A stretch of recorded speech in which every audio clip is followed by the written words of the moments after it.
औलिया इकराम और अंबिया इकराम को पुकारा जाता है, मदद के लिए औलिया इकराम को पुकारा जाता है अमूमन, तो क्या इसे शिर्क के जुमरे में नहीं लिया जाएगा?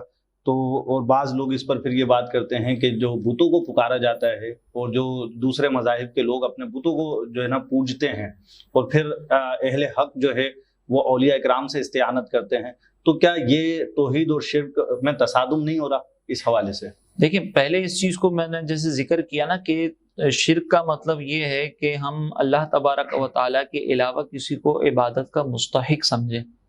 सिर्फ किसी को पुकारना इबादत नहीं है। ये बाज़ लोगों की तरफ से ये कॉन्सेप्ट गलत है कि आपने अगर किसी को सिर्फ पुकारा तो यही शिर्क हो जाएगा, सिर्फ पुकारना ही शिर्क हो जाएगा।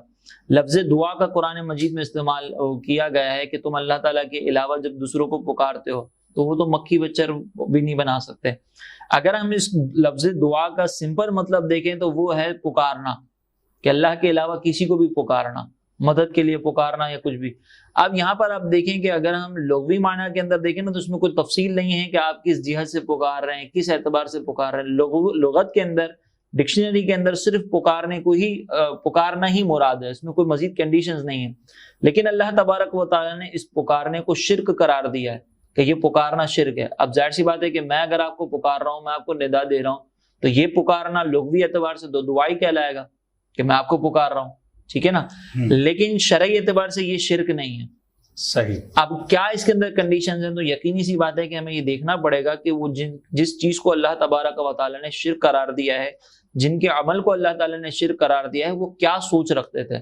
तो जो बुतों को पूजने वाले हैं, बुतों को पुकारने वाले हैं, वो बुतों को खुदा समझते थे।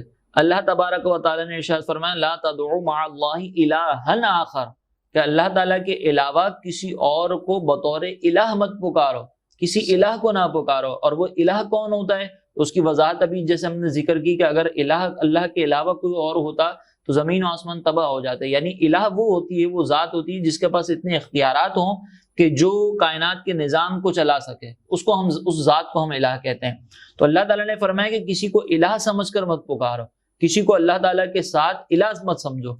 और इलाह क्या है कि किसी को इबादत के लायक समझना। अब हम जो औलिया कराम को पुकारते हैं, वो खुदा ना खास्ता अंबिया अलैहिमुस्सलाम के बारे में हम ये नहीं कहते कि वो अल्लाह ताला चाहे ना चाहे वो कायनात के अंदर अपने तसर्रुफात कर सकते हैं, अल्लाह ताला चाहे ना चाहे वो हमारी मदद कर सकते हैं। हमारा ये कॉन्सेप्ट नहीं है।